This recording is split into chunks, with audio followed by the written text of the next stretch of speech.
السلام عليكم ورحمة الله وبركاته.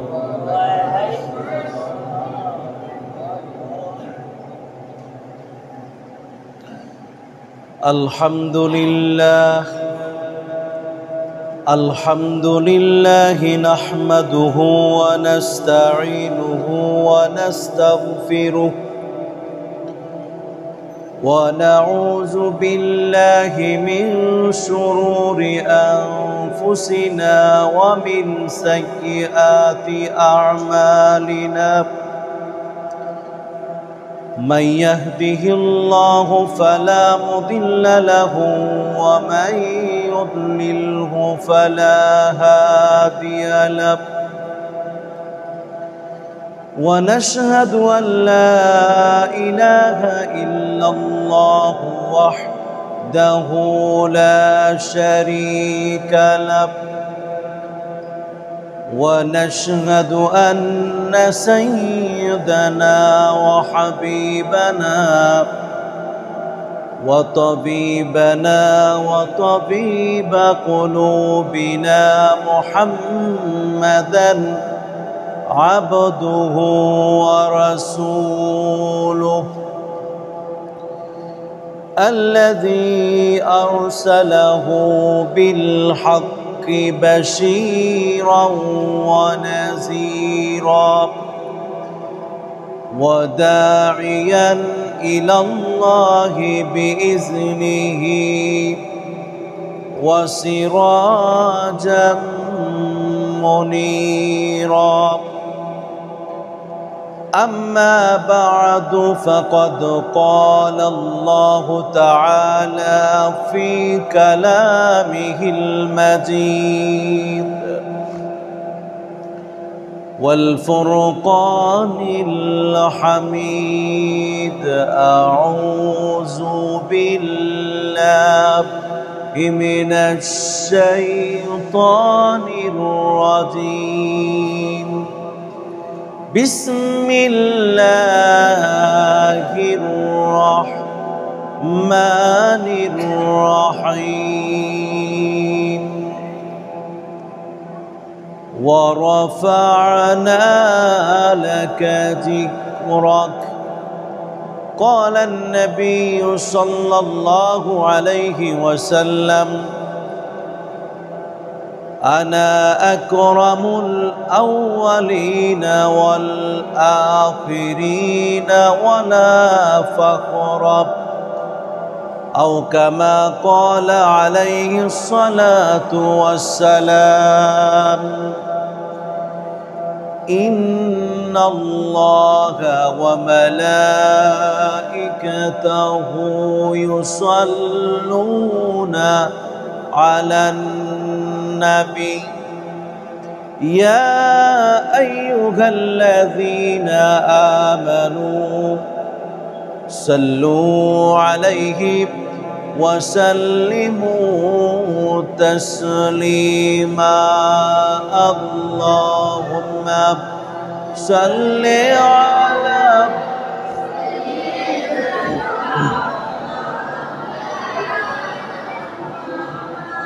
وعلى آل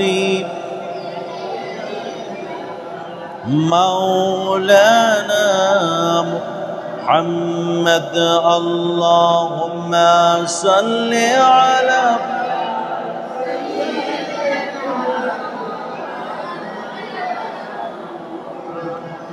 وعلى آل مولانا محمد بلغ العلا بكماله كشف الدجى بجماله حسنت جميع خصاله صلوا عليه سلموا يا قوم بل صلوا على صدر الأمين مصطفى ما جاء إلا رحمة لل সম্মানিত মুসল্লিয়ানে কেরাম, মুরব্বিয়ানে আজম,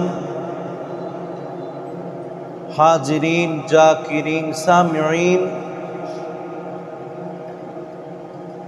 আজকে এই পবিত্র মাহে রবিউল আউয়াল মাস উপলক্ষে আয়োজিত ঈদ মিলাদুন নবী সাল্লাল্লাহু আলাইহি ওয়াসাল্লাম আজকের এই মাহফিল আল্লাহ পাক আমাদেরকে এই নেক আমলের সুযোগ যে করে দিয়েছেন, নবীর মহাব্বতে, নবীর ভালোবাসায় আমাদেরকে যে এখানে উপস্থিত করেছেন, আমরা সবাই আল্লাহর দরবারে কালেমাতুশ শুকুর আদায় করি আলহামদুলিল্লাহ। সালাম পাঠাচ্ছি দো জাহানের বাদশাহ, শাফাতের কান্ডারি, শাফিউল মুজনাবিন, রহমাতুল লিল আলামিন, দয়ার নবী, মায়ার নবী,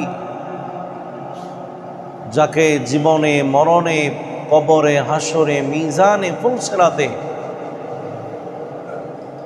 যাকে প্রয়োজন, যার ভালোবাসার প্রয়োজন, যার মহাব্বত প্রয়োজন, আমরা সে নবীর প্রতি ভালোবাসায় সালাম প্রেরণ করছি সাল্লাল্লাহু আলাইহি ওয়াসাল্লাম। সম্মানিত মুসল্লিয়ানে কেরাম, আমরা শুরুতেই একটি নিয়ত করে নিই, সেটা হলো আমরা যা আলোচনা করব, এই আলোচনার একটাই উদ্দেশ্য থাকবে, সেটা হলো নবীর স্বপ্ন যেন আমাদের ঘুমের ঘরে আল্লাহ পাক নসিব করেন, বলে আল্লাহুম্মা আমিন। আল্লাহর হাবিব বলেছেন, মান রাআনি ফিল মানামি ফাকাদ রাআনি হাক্কা। যে আমাকে স্বপ্নে যোগে দেখলো, সে আমাকে আসলেই বাস্তবেই দেখলো। আর যদি কথা কইবা না, চুপচাপ হয়ে থাকবে। নবীজির যদি দেখা মিলেই যায়, তাহলে আমাদের নসিব কি ছোট না অনেক বড়? আল্লাহু আকবার। আমাদের ঈমানের পাওয়ার অনুযায়ী রাসূলুল্লাহ সাল্লাল্লাহু আলাইহি সাল্লামের দেখা মিলবে। আপনি আপনার নিজেকে প্রশ্ন করুন, আমি আমাকে প্রশ্ন করছি যে আমার ঈমানের মধ্যে কি রাসূলের মহাব্বত আছে কিনা, সেই মহাব্বত স্বপ্নের যোগে হয়েছে কিনা। ঈমানের পরিপূর্ণতা লা ইলাহা ইল্লাল্লাহ মুহাম্মাদুর রাসূল। আল্লাহকে দেখা এই চর্ম চোখ দিয়ে সম্ভব না। কিয়ামতের দিন জান্নাতের মধ্যে আল্লাহ পাককে দেখা যাবে, কিন্তু দ্বিতীয় অংশ মুহাম্মাদুর রাসূলুল্লাহ সাল্লাল্লাহু আলাইহি সাল্লাম, তাকে তো চর্ম চোখে দেখা কি সম্ভব? কাফির মুশরিকরা রাসূলকে দেখে বেঈমানরা ঈমানদার হয়েছে। তাহলে আমার আপনার ঈমান কি এখনো মজবুত হয়েছে কিনা? আমাকে প্রশ্ন, আপনি নিজেকে প্রশ্ন করেন, আমি কেন এখনো রাসূলকে দেখি নাই? রাসূলকে দেখা সম্ভব, কারণ শয়তান কখনো রাসূলের সূরত ধারণ করতে পারে লা ইয়াতামাসসালুহু শাইতান। রাসূল বলেছেন যে শয়তান আমার রূপ ধারণ করতে পারে না। তাহলে আমাদের আজকের উদ্দেশ্য একটাই থাকবে যে রাসূলকে আমরা এই জাগ্রত অবস্থায় রাসূলকে আমরা স্মরণ করছি, এই স্মরণটা যেন ঘুমের মধ্যেও যেন আমার অজান্তে হয়ে যায় এবং রাসূলের দেখা যেন মিলে যায়। আল্লাহুম্মা আমিন। প্রিয় ভাইয়েরা আমার, রাসূলুল্লাহ সাল্লাল্লাহু আলাইহি ওয়াসাল্লামের আগমন, রাসূলুল্লাহ সাল্লাল্লাহু আলাইহি ওয়াসাল্লামের আবির্ভাব এই পৃথিবীর বাসীর জন্য একটা সুসংবাদ, ঠিক না? এবং আনন্দের বিষয়। আল্লাহ রাব্বুল আলামিন বললেন, কুল বিফাদলিল্লাহি ওয়া বিরহমাতিহি ফাবিযালিকা ফালইফরাহু হুয়া খায়রুম মিম্মা ইয়াজমাউন।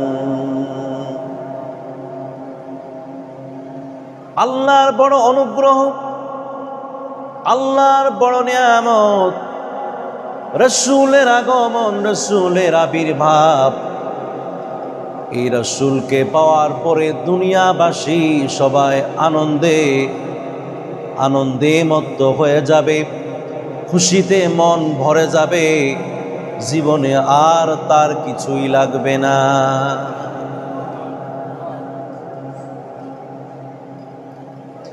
শুধু মানব জাতির জন্য আনন্দের বিষয়টা না, তা না। রাসূল হচ্ছে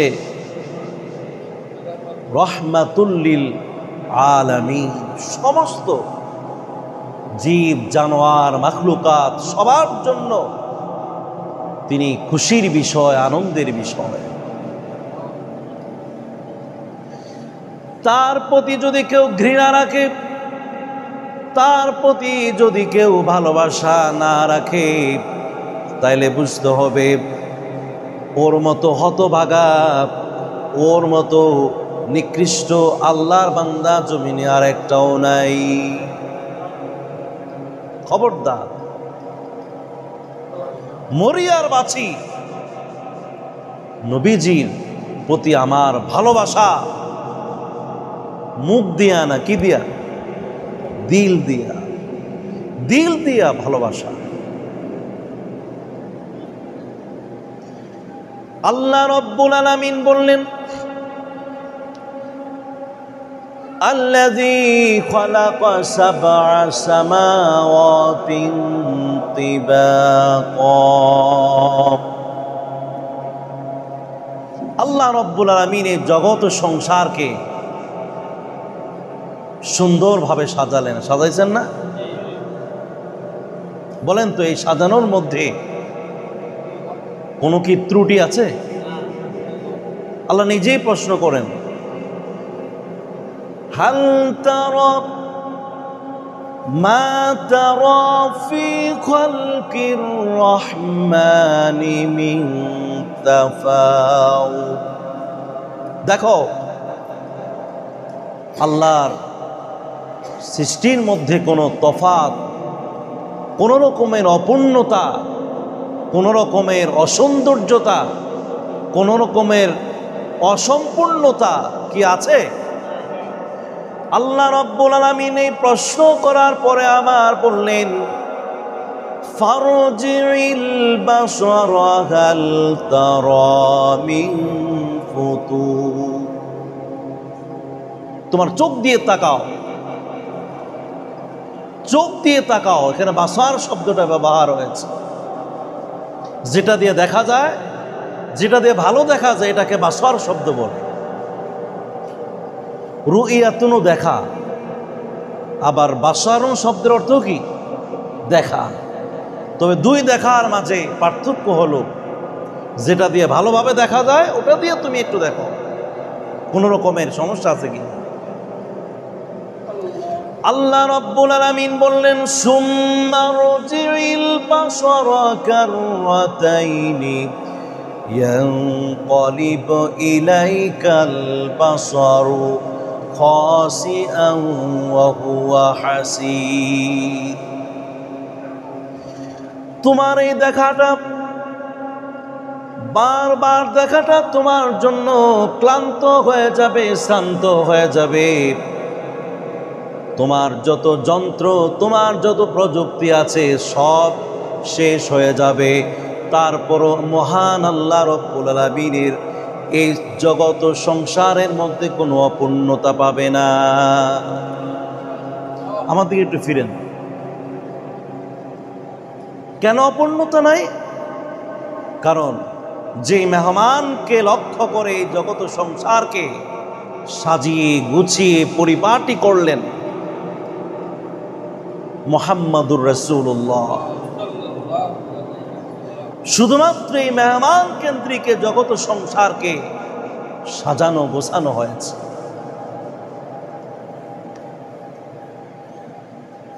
এই জন্য এই মেহমানকে পাঠাবেন জগৎ সংসারের মধ্যে, তিনি পাঠাবেন রহমাতুল লিল আলামিন করে তাকে বানাবেন।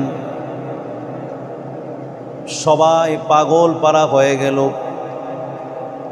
আল্লাহ রব্বুল আলামিনের যত জাতি আছে, যত মাখলুকাত আছে, সবার মধ্যে একটা আকর্ষণ যে ওই মেহমান যেন আমাদের মধ্যে হয়ে থাকে, আমাদের ঘরে আসে, আমাদের মধ্যে যেন তার ফয়দা হয়ে যায়।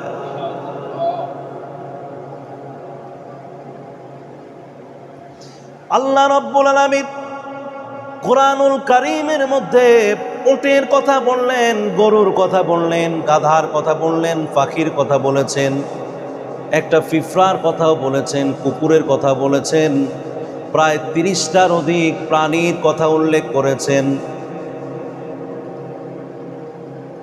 এর মধ্যে আবার মানব জাতির কথাও তিনি উল্লেখ করলেন। এর রহস্যটা কি? আল্লাহর হাবিবকে, এই মেহমানকে যার জন্য এত সৌন্দর্য করা হলো, ওই মেহমানকে পাঠাবেন। তবে মহান আল্লাহ রব্বুল আলামিনের উদ্দেশ্য হলো এই মেহমান যেই জাতির মধ্যে, যেই মাখলুকাতের মধ্যে আসবে, ওই মাখলুকাতের দাম সব মাখলুকাতের উপরে হয়ে যাবে, আশরাফুল মাখলুকাত হয়ে যাবে। সুবহানাল্লাহ বিহামদিহি। পশু পাখিরা তারা চেয়েছিলেন আল্লাহর দরবারে ওই মেহমান যেন তাদের মাঝে যেন ফয়দা হয়ে যায়, কারণ যাদের মাঝে ফয়দা হবে তাদের ভাগ্য খুলে যাবে। অসংখ্য হাদিসের মধ্যে দেখেছি বাঘ, ভল্লুক, সিংহ, সাপ, বিচ্ছু এরা সবাই মানুষের কাছে, যার কাছে সুযোগ পেয়েছে তাকে বলেছে আশহাদু আল্লা ইলাহা ইল্লাল্লাহু ওয়াহদাহু লা শারীকা লাহু ওয়া আশহাদু আন্না মুহাম্মাদান আবদুহু ওয়া রাসূলুহু। তার মানে হলো আগ থেকেই তারা মুহাম্মদ সাল্লাল্লাহু আলাইহি সাল্লামের প্রতি মনের ভালোবাসা, মনের আকর্ষণ এত বেশি ছিল যে তাদের কাছে, তাদের জাতির মাঝে খবরাখবর পৌঁছায়া দিত যে একজন আল্লাহর মেহমানের কারণে আমাদের তৈরি করা হয়েছে, সাজানো হয়েছে মুহাম্মাদুর রাসূলুল্লাহ। আমরা সাক্ষ্য দিচ্ছি তিনি আল্লাহর প্রেরিত রাসূল পয়গাম্বর। ফেরেশতা জাতির সাথে আল্লাহ রাব্বুল আলামিন পরামর্শ করলেন, ওয়াইজ ক্বালা রাব্বুকা লিল মালাইকাতি ইন্নী জাইলুন ফিল আরদি খলিফা। এই খলিফা বলতে মুফাসসিরিনে কেরাম আদম আলাইহিস সালামকে বুঝাইছেন, তবে কেউ কেউ এই খলিফা বলতে, খলিফা তো একজন হয়, প্রতিনিধি একজন হয়, এটা এক বচনের সিগা, এক বচনের শব্দ। খলিফার মধ্যে আল্লাহর প্রতিনিধিত্ব যিনি করবেন মুহাম্মাদুর রাসূলুল্লাহ। পরামর্শ করলেন আমি তাকে সৃষ্টি করতে চাই। ফেরেশতারা এটা সুযোগ নিয়ে গেলেন যে দেখে চাই আল্লাহ রব্বুল আলামিনের কাছে আমরা যদি একটু আবদার রাখি যে আমাদের মাঝে যদি মেহমানকে পাঠাইয়া দেয়, তাহলে তো আমাদের ভাগ্য খুলে যাবে, আমরা আশরাফুল মাখলুকাত হয়েছে। আল্লাহ রাব্বুল আলামিনের কাছে বললেন, ক্বালু আতাজআলু ফিহা মান ইউফসিদু ফিহা ওয়া ইয়াসফিকুদ দিমাআ ওয়া নাহনু নুসাব্বিহু বিহামদিকা ওয়া নুকদ্দিসু লাক। আল্লাহ, আপনি খলিফাকে যারা রক্তপাত করবে, মারামারি করবে, কাটাকাটি করবে, এই জাতের মধ্যে পাঠান। আমরা তো আপনার প্রশংসা করি, আপনার তাসবিহ পড়ি, দরকার হলে আরো পড়ব, অবাধ্যতা আমাদের মধ্যে পাবেন না। সেই মেহমানকে আমাদের মাঝে পাঠায়া দেন। সুবহানাল্লাহ। প্রিয় ভাইরা আমার, আদম আলাইহিস সালাম নবী ছিলেন। তিনি আল্লাহর দরবারে আমার পেয়ারা নবী, দয়াল নবীর কাছে, দয়াল নবীর জন্য দোয়া করেছেন, আল্লাহ আমার পুত্রদের মধ্যে, আমার বংশধরের মধ্যে এই নবীকে পাঠায়া দেন, এবং প্রাণ ভরে তাকে সালাম দিতে চায়, তার সাথে দেখা মিলাইয়া দেন। এভাবে সবাই বলেছিলেন। আর ইব্রাহিম আলাইহিস সালাম কি বললেন? ইব্রাহিম আলাইহিস সালাম বললেন, রব্বানা ওয়াবআস ফীহিম রাসূলাম মিনহুম ইয়াতলু আলাইহিম আয়াতিকা ওয়া ইউআল্লিমুহুমুল কিতাবা ওয়াল হিকমা ওয়া ইউযাক্কিহিম ইন্নাকা আনতাল আজিজুল হাকীম। আল্লাহ, তুমি আমার পরিবারভুক্ত রাসূলকে করে দেন। তোমার কাছে আবদার হচ্ছে আমার বংশের মধ্যে আমার পরিবারভুক্ত সে রাসূলকে করে দেন।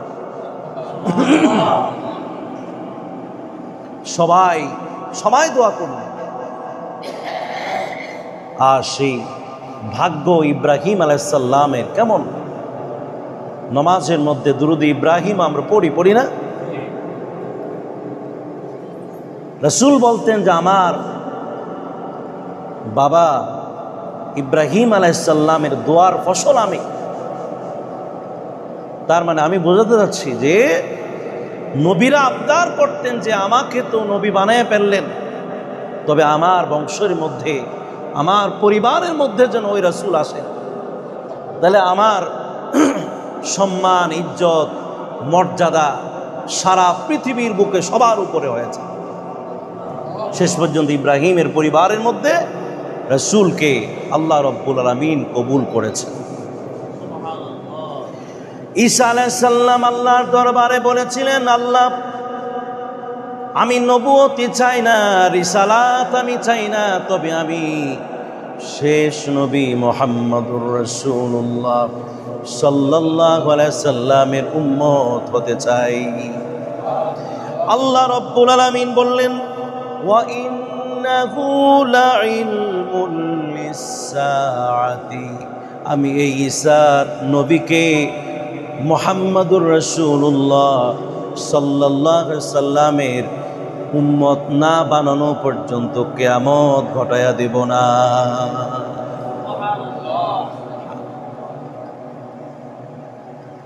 সর্বশেষ সব মাখলুকাতের মধ্য থেকে অনুগ্রহ প্রাপ্ত, রহমত প্রাপ্ত যে জাতি, সেটা হলো মানব জাতি। আর মানব জাতির মধ্যে সবচেয়ে ভাগ্যবান হচ্ছে যারা মুমিন সম্প্রদায়। তার মানে আমরা মুহাম্মদুর রাসূলুল্লাহ সাল্লাল্লাহু আলাইহি সাল্লামকে আমরা মেনেছি, আমাদের মধ্যে রাসূলকে প্রেরণ করেছেন, এটা কার অনুগ্রহ? আল্লাহ তাআলা বললেন, লাকাদ মান্নাল্লাহু আলাল মুমিনিনা ইয বা'আসা ফীহিম রাসূলা। সুবহানাল্লাহ। আল্লাহর বড় অনুগ্রহ যে মুমিনদের মধ্যেই রাসূলুল্লাহ সাল্লাল্লাহু আলাইহি সাল্লামকে প্রেরণ করেছেন। এর শুকরিয়া আদায় করে শেষ করা যাবে না। আমরা হিন্দুর ঘরে জন্মাই নাই, আমরা বৌদ্ধের ঘরে জন্মাই নাই, আমরা কাফেরের ঘরের মধ্যে হই নাই। আমাদের ভাগ্য নসিব এত বড় ভালো যে আল্লাহ রব্বুল আলামিন রসুলের মধ্যে রসুলকে আমাদের মধ্যে কবুল করেছে। এবার কি করতে হবে? রসুলকে প্রাণ ভরে ভালোবাসতে হবে। আমার দুনিয়া একদিক যাবে, আমার ঘর বাড়ি একদিকে যাবে, আমার মা বাবা একদিকে থাকবে, আমার ভাই বোন একদিকে থাকবে, দুনিয়ার সকল প্রিয় সম্পদগুলি একদিকে থাকবে, আর সবার উপরে যেই ভালোবাসা, সেই ভালোবাসা রাসূলুল্লাহ সাল্লাল্লাহু আলাইহি সাল্লামকে দিতে হবে। খলিফাতুল মুসলিমিন আমিরুল মুমিনিন ওমর রাদিয়াল্লাহু তাআলা আনহু রাসূলুল্লাহ সাল্লাল্লাহু আলাইহি সাল্লামের সাহাবাদের মধ্যে প্রথম সারির সাহাবী ওমর রাদিয়াল্লাহু তাআলা আনহুকে জিজ্ঞেস করা হলো, ওমর রে, তোমার মধ্যে, তোমার দিলের মধ্যে আমার ভালোবাসা কতটুকু আছে? ওমর রাদিয়াল্লাহু তাআলা আনহু বললেন, ইয়া রাসূলুল্লাহ, ইয়া হাবিবাল্লাহ, আমার সব কিছুর চাইতে ভালোবাসার বস্তু, মায়ার বস্তু, মহব্বতের বস্তু আপনি। তবে আপনার চাইতে আমার জান, আমার জীবনটা একটু বেশি প্রিয়। এই মুহূর্তে কেউ যদি এসে আমাকে মেরে ফেলার হুমকি দেয় আর যদি বলে মুহাম্মদ সাল্লাল্লাহু আলাইহি সাল্লামকে ছেড়ে যা, তাহলে আমার জীবনকে বাঁচানোর জন্য আমি রেডি হয়ে যাব। আল্লাহর হাবিব বললেন, ওয়াল্লাহি, আল্লাহর কসম করে বললাম, ওয়াল্লাহি, আল্লাহর কসম করে বললাম, লা ইউমিনু আহাদুকুম হাত্তা আকুনা আহাব্বা ইলাইহি মিন ওয়ালিদিহি ওয়া ওয়ালাদিহি ওয়ান নাসি আজমাইন। ওমর, শুধু তুমি নয়, দুনিয়ার যে কেউ যদি তার কাছে তার মা বাবার চাইতে, তার সন্তানের চাইতে, তার জীবনের সব প্রিয় জিনিসের চাইতে যদি আমি মুহাম্মাদুর রাসূলুল্লাহ সাল্লাল্লাহু আলাইহি সাল্লাম যদি প্রিয় না হই, তাহলে আমি খোদার কসম করে বলেছি তার এখনো ঈমান পরিপূর্ণ হয় নাই। মানে ওমর রে, তোমার এখনো ঈমান পরিপূর্ণ হয় না। আরে ভাই, জীবন আর মরণ, জীবনের চাইতেও বেশি ভালোবাসতে হবে রাসূলকে। আর ওমরকে সাবধান করা হয়েছে, তোমার ঈমান এখনো কি নাই। আল্লাহর হাবিব রাসূলুল্লাহ সাল্লাল্লাহু আলাইহি ওয়াসাল্লাম ওমরের এই বক্ষের মধ্যে হাতটা দিলেন, কোথাও লেখেন তার মাথার মধ্যে হাতটা দিয়ে দিলেন। কিছুক্ষণ পরে জিজ্ঞাসা করা হলো, ওমর রে, এবার বলো তো তোমার জীবন বড় নাকি আমি মুহাম্মাদুর রাসূলুল্লাহ সাল্লাল্লাহু আলাইহি সাল্লাম বড়? ওমর চোখের পানি ছেড়ে দিয়ে বললেন, ইয়া রাসূলুল্লাহ, হাবিবাল্লাহ, এখন আমার বুঝ হয়ে গেল, এখন আমার দিলটা এমন হয়ে গেল যে আমার জীবনকে যদি শাহাদাত বরণ করতে হয়, তারপরে আমার জীবনটা শাহাদাতের ময়দানে আমি বিলিয়ে দেব, তারপরও আপনাকে আমি ছাড়তে রাজি না।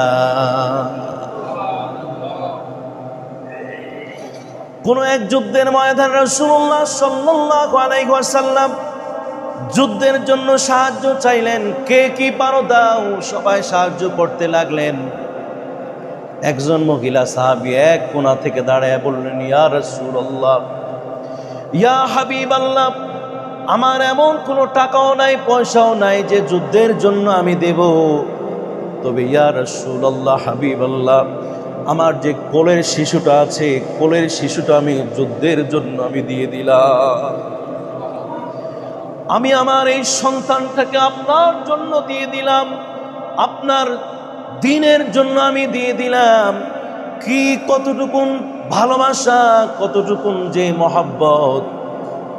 জান মাল সন্তান সবার চাইতে যাকে ভালোবাসতেন, যার ভালোবাসা ছাড়া জীবন সার্থক হয় না, যার ভালোবাসা ছাড়া মরণ সার্থক হয় না, মরণ পরিপূর্ণ হয় না, কবর পরিপূর্ণ হবে না, হাসরের ময়দানে নাজাত পাওয়া যাবে না, ফুলসেরাত পাওয়া যাবে না, ফুলসেরাত পার পাওয়া যাবে না। সেই নবীর মোহাব্বত সব আর সব কিছুর চাইতে বেশি হতে হবে। প্রিয় ভাইরা আমার, উহুদের ময়দানে রাসূলুল্লাহ সাল্লাল্লাহু আলাইহি ওয়াসাল্লাম দান্দান মুবারক শাহাদাত বরণ করে ফেললেন। সাহাবায়ে কেরাম তাকে উহুদের ময়দানের উপরে উঠায়া এইভাবে গেরাও দিয়া তাকে আগাল দিয়া আগলায়া রাখলেন। আর সাহাবারা বললেন, ও কাফেররা, তোমরা যত পারো তীরগুলি আমাদের বক্ষের মধ্যে নিক্ষেপ করতে থাকো, আমাদের বুক পেতে দিলাম, কিন্তু মুহাম্মাদুর রাসূলুল্লাহ সাল্লাল্লাহু আলাইহি সাল্লামের চামড়ার পশমের মধ্যে যেন একটা তীর না পড়ে যায়। সুবহানাল্লাহ। রাসূলদেরকে ভালোবাসা এটা সুন্নত না মুস্তাহাব না ফরজ? সব কথা কন নাকি? আরে ভাই, শুধু ফরজ নয়, ফরজের উপরে ফরজ। কোরআন শিখলাম, ইবাদত শিখলাম, নামাজ শিখলাম, যাকাত শিখলাম, হজ শিখলাম, সব কিছু শিখলাম, যার মাধ্যমে তাকে বুঝি ভালোবাসার মধ্যে কমতি হবে না, বরং সব চাইতে বেশি রাসূলকে যদি ভালোবাসা যায়, ওই রাসূলকে ভালোবাসলেই পরে আমার নামাজ হবে, ওই রাসূলকে ভালোবাসলে আমার আজান হবে, ওই রাসূলকে ভালোবাসলে আমার ইবাদত হবে, ওই রাসূলকে ভালোবাসলে জীবন পরিপূর্ণ হবে, ওই রাসূলকে ভালোবাসলেই মৃত্যুর যন্ত্রণা কমে যাবে, ওই রাসূলকে ভালোবাসলেই মরণ সার্থক হয়ে যাবে। আর কবরের মধ্যে যখন রাখা হবে বিসমিল্লাহি ওয়া আলা মিল্লাতি রাসূলিল্লাহ, আর যখন কবরের মধ্যে প্রশ্ন করা হবে মান হাজার রাজুল, কবরের মধ্যে রাসূলকে সরাসরি হাজির করানো হবে। আমি যে সর্বপ্রথম বললাম ঈমানের পরিপূর্ণতা হলো রাসূলকে দেখা। ওই কবরের মধ্যে যখন জিজ্ঞেস করা হবে এই ব্যক্তিকে তখন যদি আমার এই চক্ষু অশ্রু যদি রাসূলের ভালোবাসায় যদি জমিনের মধ্যে পড়ে যায়, আমার এই হাত, আমার এই হৃদয় যদি রাসূলের ভালোবাসায় যদি আমার এই হৃদয়টা থাকে, তাইলে সেই সময় ওই প্রশ্নের জবাব একেবারে সহজ হয়ে যাবে। ওই সময় আমরা ইশারা দিয়ে বলতে পারবো, হাজা মুহাম্মাদুর রাসূলুল্লাহ সাল্লাল্লাহু আলাইহি ওয়াসাল্লাম। সুবহানাল্লাহ। প্রিয় ভাইরা, সবার আগে রাসূল আজানের সময়, সব সময়, জীবনে কর্মে ধর্মে সব জায়গায় রাসূলের মধ্যে, রাসূলের ব্যাপারে যদি কোনো রকমের ঘৃণা চলে আসে তাহলে সব শেষ। সব কি? আনতাহবাতা আমালুকুম ওয়া আনতুম লা তাশউরুন। সাহাবাদেরকে বলা হয়েছে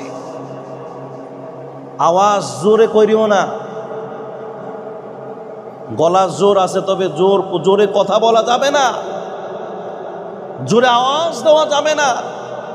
রাসূলের সামনে আদবের সাথে তোমাকে কথা বলতে হবে, কারণ তোমার একটু উঁচু গলার কারণে তোমার জীবনের সব নেক আমল শূন্যের কোটায় চলে যাবে। রাসূলের প্রতি কিঞ্চিত পরিমাণ, চুল পরিমাণ ঘৃণা যদি আসে তাহলে বুঝতে হবে আপনার ঈমান চলে গেছে, ঈমান নাই। খবরদার ভাইরা, এগুলি কিন্তু কোনো খেলাধুলা না। রাসূলের ব্যাপার খুব সতর্ক, খুব সতর্ক।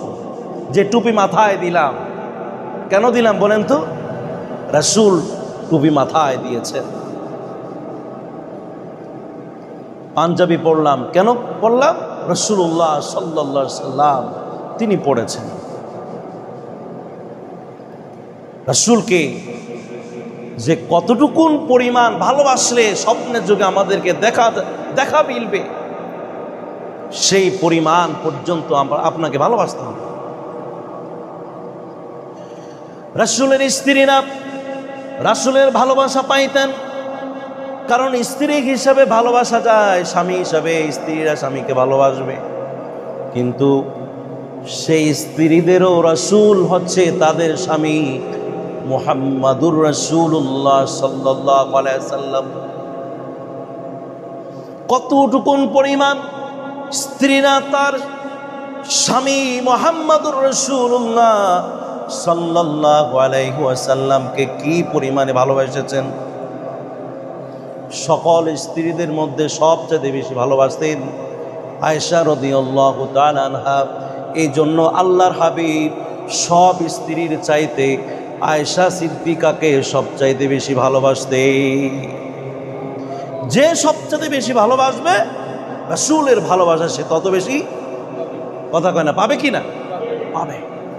এই ভালোবাসাটুকুন শুধু নবীর জীবদ্দশায় নয়, নবী এখনো সেই মদিনায় মুনাওয়ারায় জিন্দা নবীজি এখনো হায়াতুন নবী, সেখান থেকে এখনো রাসূলুল্লাহ সাল্লাল্লাহু আলাইহি সাল্লামকে কে শ্রদ্ধা করে সালাম দিচ্ছে, কে সম্মান দিচ্ছে, কে ভালোবাসছে, এটা রাসূল সব অনুভব করতে পারে। কে ঘৃণা করলো, কে ভালোবাসলো না, কে রাসূলকে কষ্ট দিল, কে দুশমনি করলো, সেটাও তিনি সেখান থেকে জানতে পারেন। প্রিয় ভাইরা আমার, আল্লাহ রব্বুল আলামিন শুধুমাত্র নিজেই তার মেহমানকে শুধু বানান নাই, আল্লাহ রব্বুল আলামিন বললেন ইন্নাল্লাহা ওয়া মালাইকাতাহু ইউসাল্লুনা আলান নবী। আল্লাহ তাআলা এবং তার ফেরেশতা জাতি রাসূলকে কতটুকুন পরিমাণ ভালোবাসেন, এই জন্য আল্লাহ রব্বুল আলামিন কোরআনের মধ্যে লিখিত আকারে দিয়ে দিলেন যে আমি আল্লাহ রব্বুল আলামিন শুধুমাত্র একদিন নয়, দুদিন নয়, প্রতিদিন প্রতিনিয়ত কিয়ামত পর্যন্ত আমি আমার এই নবীর প্রতি আমি নিজেই সালাম দিচ্ছি, নিজেই আমি তাকে ভালোবাসতেছি। ইয়া আইয়ুহাল্লাযীনা আমানু সাল্লু আলাইহি ওয়া সাল্লিমু তাসলিমা। এখানে দেখুন ফরজের উপরে কেন ফরজ বললাম, এখানে সাল্লু শব্দ বললেই হতো, সাল্লু আলাইহি ওয়া সাল্লিমু আবার বলছে তাসলিমা, সাল্লু আলাইহি ওয়া সাল্লিমু, মানে কতটুকুন তাগিদ এখানে দেওয়া হয়েছে। অন্যান্য ফরজ বিধানের মধ্যে বলা আছে আকিমুস সালাত ওয়া আতাউজ যাকাত, নামাজ পড়ো, যাকাত দাও, রোজা রাখো ইত্যাদি বলা আছে। আর রাসূলকে মহব্বত করবার জন্য আল্লাহ রব্বুল আলামিন দুইবার বলে। আবার এখানে ব্যাকরণের ভাষায় মাফুলে মতলব ব্যবহার করা হয়েছে, তার মনে হলো ভালোবাসার মধ্যে কিঞ্চিত পরিমাণ গরমিল করা যাবে না। তবে মনে রাখবেন প্রিয় ভাইয়েরা, রাসূলকে ভালোবাসা যে ফরজ, অটোমেটিক রাসূল সাল্লাল্লাহু আলাইহি সাল্লামকে এমনভাবেই তৈরি করা হয়েছে যে কেউ রাসূলকে ভালোবাসবেই। আমার কথা কি বুঝছেন আপনারা? যে কেউ রাসূলকে দেখুক অথবা না দেখুক, রাসূলের কথা শুনুক অথবা পরে শুনুক, যখনই শুনবে এই প্রিয় মানুষটার প্রতি যে কোনো মানুষই মনটা গলে যাবে, মনটা আকৃষ্ট হয়ে যাবে, রাসূলকে ভালোবাসতেই হবে। প্রিয় ভাইয়েরা, রাসূলুল্লাহ সাল্লাল্লাহু আলাইহি সাল্লাম কি এমন ধন দৌলত ছিল না যে ধন দৌলত দিয়া মানুষদেরকে খাওয়ায়া তার নিজের প্রতি আকৃষ্ট করবেন? ছিল এরকম? এবং এরকম চলচাতুরি ছিল যে সব মানুষদেরকে আমার প্রতি আকৃষ্ট করব, কারোর টাকা পয়সা দিছে অথবা কারোর ঘরবাড়ি বানিয়ে দিছে, অথবা কারোর ক্ষমতা দিছে, অথবা কোনো নেতৃত্ব দিছে, এরকম মানে চল চাতুরু দিয়া তার প্রতি আকৃষ্ট করেন নাই। এটা তাকে এইভাবে তাকে বানানো হয় নাই। রসুল জীবনে কি কোনো চল চাতুরি ছিল? কথা কয় না, ধোঁকাবাজি ছিল? কোনো প্রতারণা, মিথ্যা ইত্যাদি কিছুই ছিল না। সেই নবীজি সাল্লাল্লাহু আলাইহি ওয়াসাল্লামকে আল্লাহ তাআলা কিছুক্ষণ আগে বললেন যে ফরজ, ভালোবাসতেই হবে। এবং অনেক আয়াতে কারিমা রয়েছে, আমি বললে অনেক সময় লাগবে, যে সেখানে বলা হয়েছে বিস্তারিত সব কিছুর চাইতে আল্লাহর সাথে আল্লাহকে ভালোবাসতে হলে একমাত্র শুধুমাত্র রসুলের ভালোবাসা তোমাদের জন্য ফরজ করে দেওয়া হয়েছে। তবে এখন বলে যে রসুলকে যে কেউ দেখলেই ভালোবাসায় পড়ে যায়। একটা শিশু যদি রাসূলের সাথে চলে, শিশুটা রাসূল সাল্লাল্লাহু আলাইহি সাল্লামকে ছাড়তে রাজি না। একজন যুবক যদি রাসূলের সাথে চলাফেরা করে তারপরে তার সাথে ছাড়তে রাজি না, তাকে ছাড়তে রাজি হয় না। একজন বুড়ো মানুষ, সেও যদি রাসূলুল্লাহ সাল্লাল্লাহু আলাইহি সাল্লামের কাছে চলে যায়, তাহলে সেও কিন্তু রাসূলকে ছাড়া ভালো লাগে না। একটা ওট প্রাণীও যদি রাসূলুল্লাহ সাল্লাল্লাহু আলাইহি সাল্লামের কাছে যায়, তাহলে ওটটাও রাসূলের সামনে থেকে যেতে চায় না। উসতুনে হান্নানা একটা মরা খেজুর গাছ, যে খেজুর গাছের হেলান দিয়া খুতবা দিতেন, ওই উসতুনে হান্নানাটা ফেলে দেওয়া হয়েছিল। হু হু করে কান্না শুরু করে দিল। আর কোন মানুষ, সাহাবায়ে কেরাম, এমনকি রাসূলুল্লাহ সাল্লাল্লাহু আলাইহি সাল্লাম নিজেও কান্নার আওয়াজ শুনলেন। সবাই ভাবলেন মনে হয় যেন মানুষে কান্নাকাটি করে, কিন্তু না, কেউ কান্দে নাই। সবাই দেখলো যে এই মরা খেজুর গাছের ডালটা রাসূলুল্লাহ সাল্লাল্লাহু আলাইহি সাল্লামের জন্য কান্নাকাটি করছে। আর বলছি, ইয়া রাসূলুল্লাহ, হাবিবাল্লাহ, আপনি মনে হয় আমাকে আর ভালোবাসেন না, আপনি মনে হয় আমাকে ফেলে দিয়েছেন, আপনি মনে হয় আর আমাকে পছন্দ করেন না, যার জন্য আমার মন চায় না, মনটা আর চায় না, মনটাও মানে না। ইয়া রাসূলুল্লাহ, যতক্ষণ পর্যন্ত আপনি না বলবেন যে আমি তোমাকে ভালোবাসি, তোমাকে জান্নাতের মধ্যে দেখতে চাই, কথা যদি না বলেন, কিয়ামত পর্যন্ত আমি আমার কান্না থামাবো না। প্রিয় ভাইরা আমার, রাসূলুল্লাহ সাল্লাল্লাহু আলাইহি ওয়াসাল্লামকে কতটুকুন পরিমাণ ভালোবাসলে, কতটুকুন চোখের অশ্রু পালালে, কতটুকুন প্রেম করলে, ভালোবাসলে রাসূল আপনাকে স্বপ্নে যোগে দেখাবেন। আপনি তবজব করতে থাকেন আর আল্লাহর কাছে বলতে থাকেন, অশ্রুর পানি ছড়তে থাকেন। রাতের অন্ধকারে উঠে আল্লাহর কাছে বলেন, আল্লাহ তুমি আমার সব, আমার রাসূল আমার সব, আর আমার কিছুই নয়। একটু কান্নাকাটি করেন আর রাতের অন্ধকারে আল্লাহর হাবিবকে প্রাণ ভরে সালাম দেন।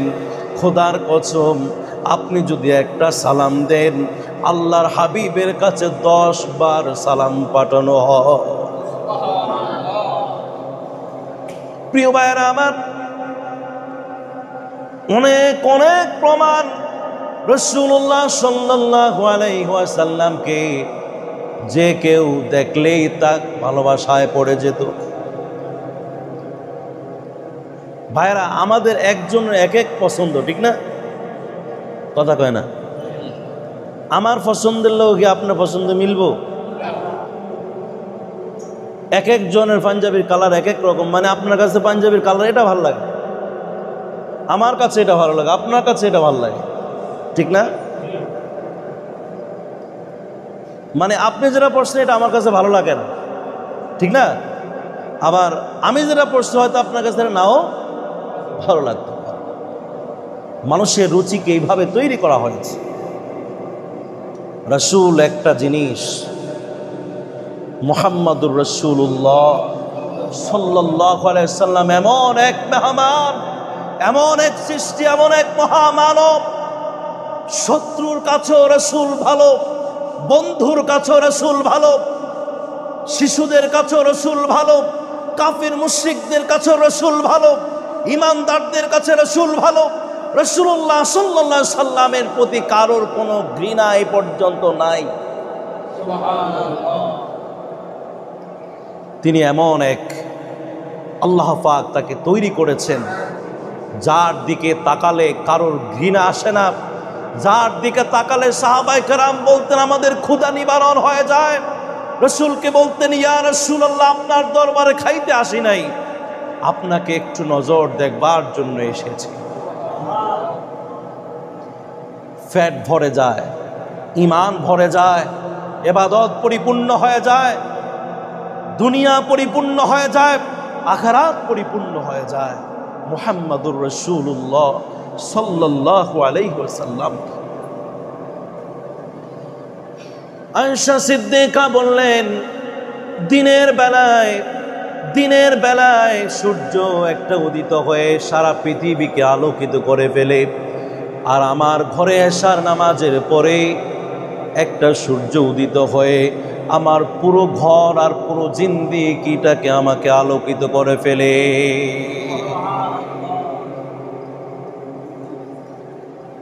প্রিয় ভাইরা, রাসূলুল্লাহ সাল্লাল্লাহু আলাইহি সাল্লামকে এমনভাবে তৈরি করেছে, কালো টালো না, এবলো থেবলো না, যেরকম মানানসই আল্লাহ নিজ হাত দিয়ে এমন রূপ দিয়ে তৈরি করা হয়েছে।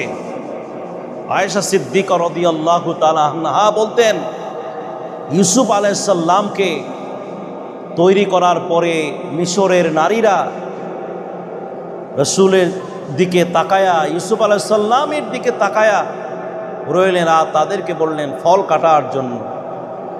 তাদের ফল কাটাও শেষ, তাদের হাত কাটাও শেষ, কিন্তু তাদের যে মনোমুগ্ধকর যেই সৌন্দর্যের মধ্যে ভুলে গিয়েছে, এমনভাবে ভুলে গিয়েছে যে হাত পর্যন্ত কেটে গিয়েছে। ওই নারীরা যদি আমার স্বামী মুহাম্মাদুর রাসূলুল্লাহ সাল্লাল্লাহু আলাইহি সাল্লামকে একটা নজর দেখতো, তাদের হাত নয় কলিজাটাকে দুই ভাগ করলো, তারা কোনো টের পাইত না।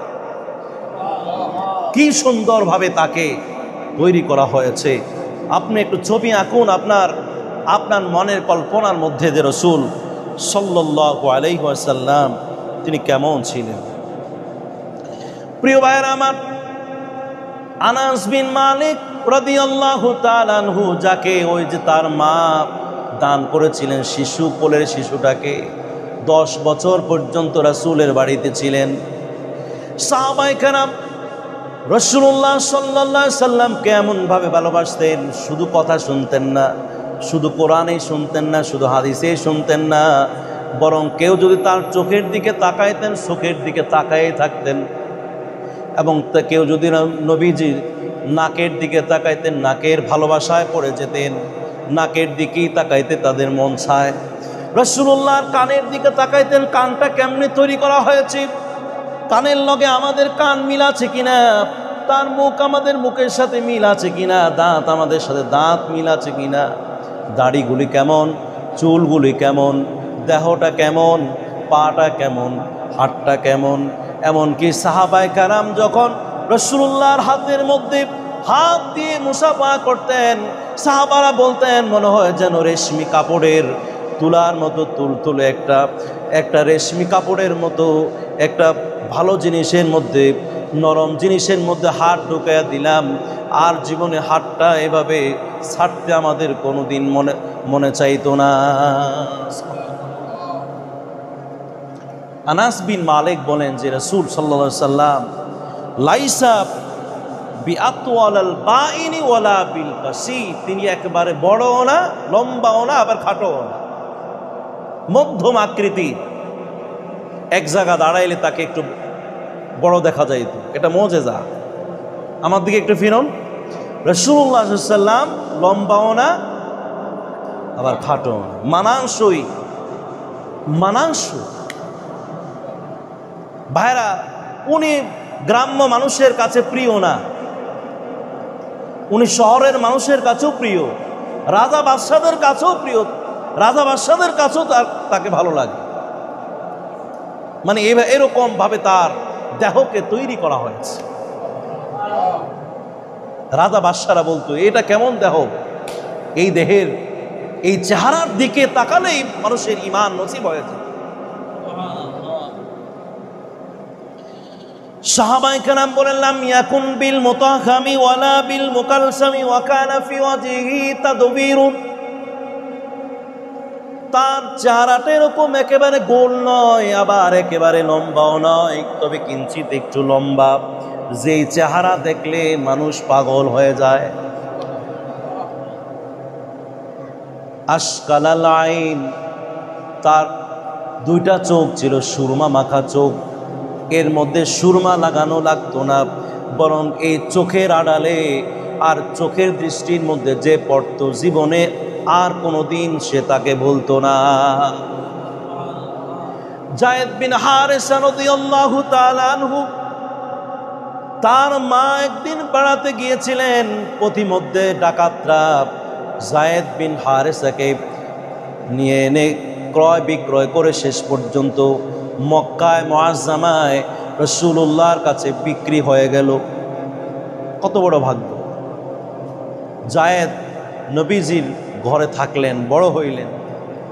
একদিন তওয়াফ করতে গেছে, তার দেশের মানুষ এসে দেখে যে যায়েদ তওয়াফ করে।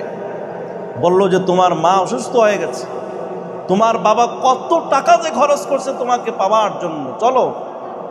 বলল যে না, তাদেরকে আসতে বলেন। তারা আসলো। যায়েদের বাবা চাচারা এসে বলল, ইয়া রাসূলুল্লাহ, যত টাকা লাগে আমরা দেব, তারপরও যায়েদকে ফিরে দেন। নবীজি বললেন, ও যায়েদের বাবা চাচারা, আমার কোনো টাকার প্রয়োজন হবে না। যায়েদ যদি বলে যে আমি আমার বাবা চাচাদের সাথে চলে যাব, আমি মুহাম্মাদুর রাসূলুল্লাহ সাল্লাল্লাহু আলাইহি সাল্লামের কোনো আপত্তি থাকবে না। যায়েদকে ডাকা হলো, সালাম করলেন, বাবার দিকে তাকালেন, চাচার দিকে তাকালেন, রাসূলের দিকে তাকালেন। যায়েদের বাবা জিজ্ঞেস বলল, যায়েদ চলো, তোমার মা বড় অসুস্থ হয়ে গিয়েছে, তুমি কি এখানে থাকবা নাকি আমাদের সাথে তুমি চলে যাইবা? হাদিসের মধ্যে লেখে, যায়েদ বিন হারেসা বাবার চোখের দিকে তাকালেন, অত মায়া লাগলো না, চাচার দিকে তাকালেন, অত মায়া লাগলো না। কিন্তু রাসূলের দিকে যখন তাকালেন, রাসূলুল্লাহ যখন মায়ার দৃষ্টি দিলেন, যায়েদ বিন হারেসা ওই মায়ায় এমনভাবে আটকায়া গেলেন, জালের মধ্যে আটকায়া গেলেন, আর স্পষ্টভাবে বলে দিলেন, বাবা, আমি আমার রাসূল ছাড়ার কোথাও আমি থাকতে পারবো না। নবীজি সবার সামনে গিয়ে যায়েদের হাতটা ধরে সবার সামনে হাত উঠায় বললেন, ও দুনিয়াবাসীরা রে, এই যায়েদ শুধু আমার ঘরের মধ্যে গোলাম নয়, সে তো আমি স্বাধীন করে দিয়েছি। আজ ঘোষণা করে দিলাম, এই যায়েদ আমার পালক সন্তান। ভাইরা আমার, রাসূলকে যত বেশি ভালোবাসা যাবে, রাসূল এত ধোঁকাবাজ নয়, প্রতারক নয়। রাসূলের ভালোবাসার মধ্যে কোনো ভুল নাই, প্রতারণা নাই। রাসূলকে যদি প্রাণ ভরে ভালোবাসা যায়, ওই যায়েদ যেইভাবে সন্তান হিসেবে স্বীকৃতি দিয়েছে, আমি আর আপনাকে উম্মতি মুহাম্মাদি বলে স্বীকৃতি দিবেই। প্রিয় ভাইরা আমার, রাসূলুল্লাহ সাল্লাল্লাহু আলাইহি ওয়াসাল্লামের চোখ তো চোখ, আমাদের চোখ তো চোখ, সারা পৃথিবীর সব চোখগুলাকে এক করলো, ওই সৌন্দর্য পাওয়া যাবে না। কাজী আয়াজ রাহিমাহুল্লাহ বলেন, হাজা আলামাতুন নবুওয়াত, এই দুটা চোখে হলো রাসূলুল্লাহ সাল্লাল্লাহু আলাইহি সাল্লামের জন্য নবুয়তের বড় প্রমাণ। চোখের ইশারায় ভালোবাসা জন্মায়া যায়, চোখের ইশারায় শাসন হয়ে যায়, চোখের ইশারায় সব হয়ে যায়, আর আঙ্গুলের ইশারায় চাঁদ দ্বিখণ্ডিত হয়ে যায়। যে কেউ রাসূল সাল্লাল্লাহু আলাইহি সাল্লামকে ভালোবাসবে। প্রিয় ভাইয়ের, আমি আপনাদের কষ্ট হয় বুঝি। প্রিয় ভাইরা, রাসূলুল্লাহ সাল্লাল্লাহু আলাইহি সাল্লামকে একটু আপনি মনে মনে কল্পনা করেন, মনে মনে কল্পনা করেন, চোখের অশ্রু জ্বলাতে হবে। নবীজির আবিয়াদু আশরাবু, নবীজির চেহারা, দেহ মোবারকের রং ছিল লাল সাদা মিশ্রিত বাদামি কালারের, যে সৌন্দর্যের সাথে কোনো সৌন্দর্য মিল নাই। আনাস বিন মালিক বললেন, ইয়া রাসূলুল্লাহ, আমার মা আপনাকে আমার বাড়িতে দাওয়াত করেছে। রাসূল দাওয়াত কবুল করলেন। এশা নামাজের পরে আনাসের বাড়িতে গেলেন, আর খাবার দাবারের আয়োজন করা হলো। আনাস বিন মালিক দেখলেন তার মা একবার ঘরের মধ্যে আসে, আরেকবার ঘরের বাইরে যায়। আনাস বিন মালিক বললেন, মা, বুঝলাম না, রাসূল আমাদের ঘরে আসছে, আপনি একবার ঘরের মধ্যে আবার বাইরে যাও কেন?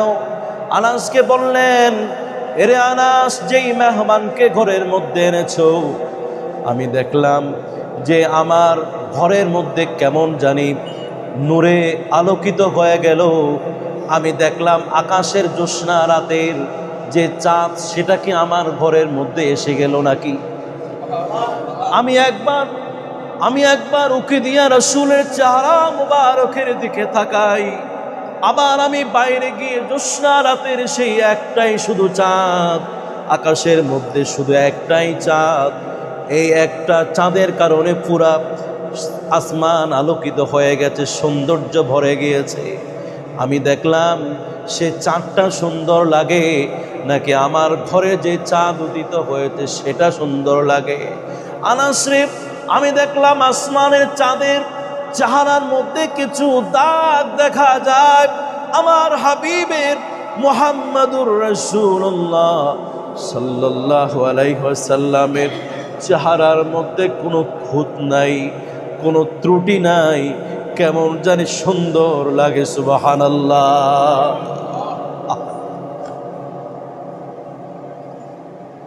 কুস্তিগীর ছিলেন তিনি, আপনার তার দেহ তো কেউ দেখতেন না, খালি গায়ে থাকতেন না, পুরা শরীরটা ছিল নূরে নূরান্নি। দাঁতগুলি কি চমৎকার! মানুষের দাঁতের কারণে সৌন্দর্য কি হয়? নষ্ট হয়, ঠিক না? নাকের কারণে সৌন্দর্য নষ্ট হয়, কানের কারণে হয়, আবার ভ্রুর কারণে হয়।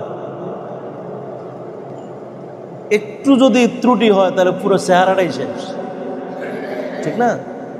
নবীজির পেট মোবারক এবং তার পশম মোবারক, তার আঙ্গুল, তার হাত, তার পাও মসৃণ ছিল, চমৎকার।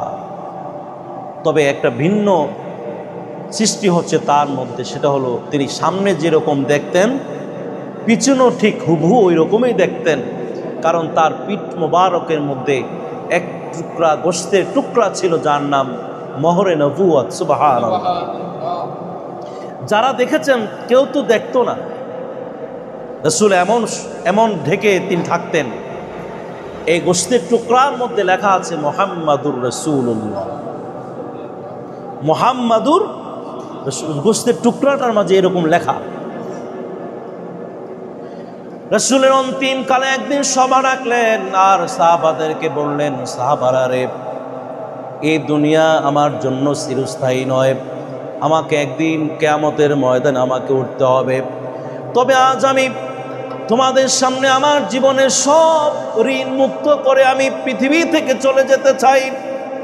সাহাবায়ে কেরাম সবাই কান্নার রোল পড়ে গেল, সবাই কান্নাকাটি শুরু করে দিল যে এই প্রিয় মানুষটা মনে হয় আমাদের কাছ থেকে হারিয়ে যাবে।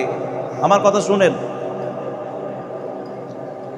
সবাই মনে মনে ভাবলেন, রাসূল সাল্লাল্লাহু আলাইহি ওয়াসাল্লামকে আমরা হারিয়ে ফেলব। আমার কথা বুঝেননি? যে চাও খান, আস্তে আস্তে এই কথা একটু শুনতে হবে। সবাই কান্না পড়তে লাগলেন। আমরা একটু দুরূদ শরীফ পড়ি। আল্লাহুম্মা সাল্লি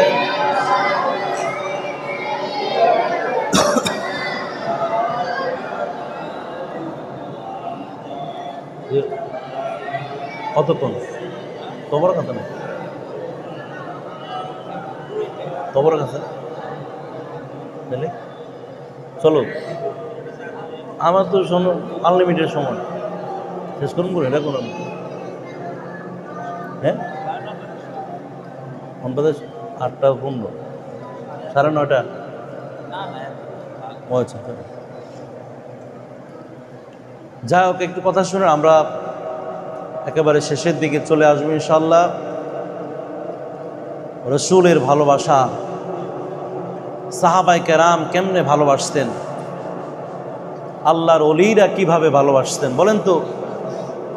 আল্লাহর ওলিরা রসুল সাল্লাল্লাহু আলাইহি সাল্লামকে ভালোবাসা ছাড়া কেউ আল্লাহর ওলি হতে পারছে? কি চোখ তৈরি করলেন! আমরাও তো চোখ দিয়ে দেখি, তারাও তো দেখত।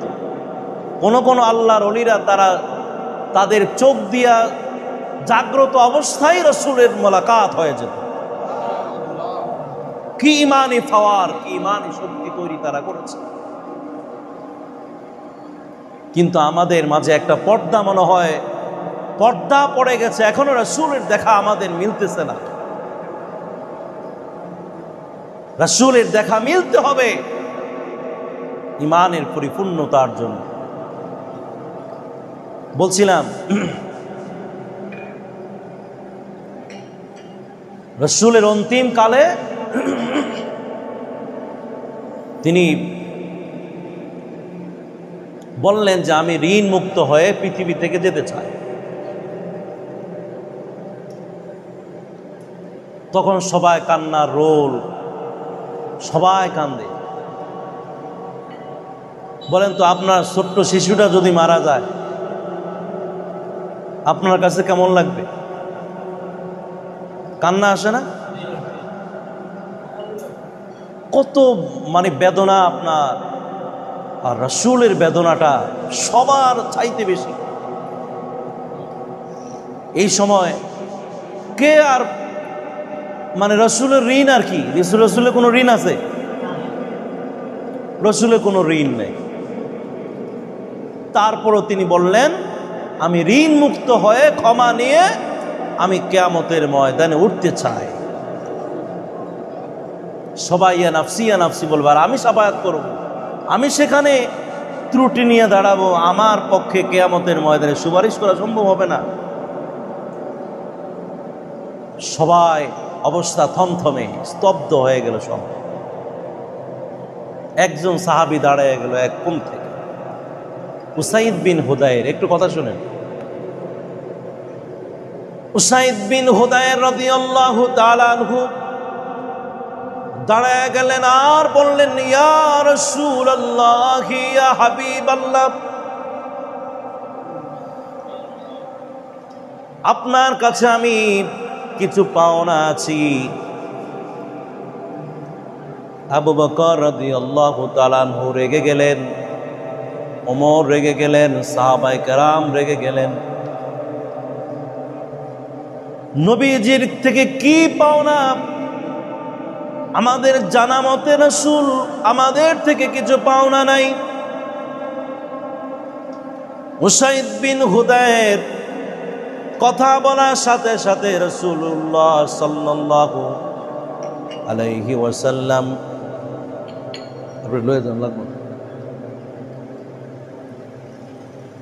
সবাইকে থামায়া বললেন, ও সাহাবারা, তোমরা থেমে যাও। উসাইদ বিন হুদায়ের সাথে যে লেনদেন, এটা তো আমার সাথে তার লেনদেন, তোমরা রাগো কেন? আমি চাই আমার জীবনটাকে একেবারে সব মুক্ত করে আমি জীবন থেকে চলে যেতে চাই। উসাইদ বিন হুদায়েরকে বললেন, কি পাওনা বলো? উসাইদ বিন হুদায়ের বললেন, ইয়া রাসূলুল্লাহ, ইয়া হাবিবাল্লাহ, আপনি আমার পিঠের মধ্যে একদিন দৌড়া দিয়েছিলেন, চাবুক মেরেছিলেন। আমি কিয়ামতের ময়দানে আল্লাহ রব্বুল আলামিনের কাছে আমি আপনার বিরুদ্ধে দাঁড়ায়া যাব। নবীজি উসাইদ বিন হুদায়েরকে বললেন, উসাইদ বিন হুদায়ের রে, আমি আল্লাহর দরবারে এইভাবে দাঁড়ানো, আসামি হয়ে দাঁড়ানো আমি চাই না। নাও, চাবুক নাও, যত পারো আমার পিঠের মধ্যে তুমি চাবুক মারতে থাকো। উসাইদ বিন হুদাইর চাবুকটা নিয়ে রাসূলুল্লাহ সাল্লাল্লাহু আলাইহি ওয়াসাল্লামের পিছনে গিয়া বললেন, ইয়া রাসূলুল্লাহ, হাবিবাল্লাহ, আমি আপনার পিঠের মধ্যে চাবুক মারতে চাই, তবে আপনি যখন আমার পিঠের মধ্যে চাবুক মেরেছেন তখন আমার পিঠের মধ্যে কোনো কাপড় ছিল না। ইয়া রাসূলুল্লাহ, প্রতিশোধ যদি নিতে চাই তাহলে আপনার চাদর সরাতে হবে, তারপরে আপনার পিঠের মধ্যে আমি চাবুক মারব, আমার প্রতিশোধ আমি নিয়ে নেব। নবীজি বললেন, যাও উসাইদ বিন হুদায়র রে, আমার চাদর সরায়া দিলাম, চাবুক মারো। উসাইদ বিন হুদায়র চাবুক পায়ের কাছে রেখে রাসূলুল্লাহ সাল্লাল্লাহু আলাইহি ওয়াসাল্লামকে জনমের মতো জড়ায়া ধরে মোহরে নবুয়তের মধ্যে চুমু খাইতে লাগলেন আর বললেন, ইয়া রাসূলুল্লাহ, আমাকে ক্ষমা করে দিয়েন, আপনার প্রতি আমার কোনো অভিযোগ নাই, আপনার প্রতি আমার কিছু ঋণ নাই, আমি কৌশল অবলম্বন করেছি, আপনার মোহরে নবুয়তকে কেউ দেখতে পায় নাই। ইয়া রাসূলুল্লাহ, হাবিবাল্লাহ, আমার মন চেয়েছে, আপনার চোখ দেখেছি কত সুন্দর, আপনার নাক দেখেছি কত সুন্দর, আপনার মুখ মোবারক দেখেছি কত সুন্দর, সব কিছু দেখেছি কত সুন্দর, তবে মোহরে নবুয়তটা যেন কেমন সুন্দর তা দেখবার জন্য তা আমি করেছি। সাহাবীদেরকে উসাইদ বিন হুদায়রকে নিয়ে বললেন, ও দুনিয়ার লোকেরা, আল্লাহর বান্দারা, আমি ঘোষণা করলাম, আমি মুহাম্মাদুর রাসূলুল্লাহ সাল্লাল্লাহু আলাইহি ওয়াসাল্লাম ঘোষণা করে দিলাম, উসাইদ বিন হুদায়রের জন্য জাহান্নামের আগুন হারাম হয়ে গেছে। ভাইরা, দেখতে মনে চায় হুজুরে, আমাদের হান্নান কাজী সাহেব হুজুর, আল্লাহ ওনার হায়াতের মধ্যে দীর্ঘ নেক হায়াত দান করুক বলে আমি উমরায় গিয়েছিলেন এবং ওনার চোখের অশ্রু তিনি রাখতে পারেন নাই, মাঝে মাঝে ফোনে কথা হইত, তারপরও যখন আসতেন রসুলের রওজার কথা আমাদের সামনে বলতেন আর শুধু কাঁদতেন। মনে হয় যেন রসুল এখনো তার ঘরের মধ্যে জীবিত আছেন। সাহাবায়ে কেরামদের কি অশ্রু পড়া চোখের পানি, কি মায়া, কি ভালোবাসা, কি সালাতু সালাম, কি নামাজ, আর কি রসুলের প্রতি ভালোবাসা। সুবহানাল্লাহ। আল্লাহ আমাদেরকে কবুল করুন বলে আমি।